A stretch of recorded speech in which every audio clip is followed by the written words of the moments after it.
যান্ত্ৰিকতা আৰু ব্যস্ততাই যে মানুহৰ মাজৰ পৰা লাহে লাহে সকলো কাঢ়ি লৈ গৈছে।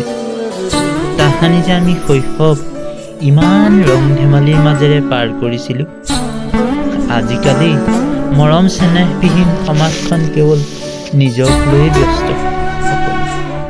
কিছুমান ইমান যে ভাল অভ্যাস মানুহৰ মাজৰ পৰা সময়ৰ সোঁতত বিলীন হৈ গৈছে।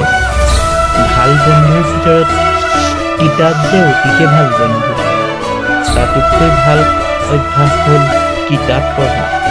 সেয়েহে বন্ধুসকল, আজি আপোনালোকলৈ কেইখনমান ভাল অসমীয়া কিতাপ তথা অনুবাদমূলক গ্ৰন্থ লৈ আহিছোঁ। আহকচোন ভিডিঅ'টো উপভোগ কৰোঁ।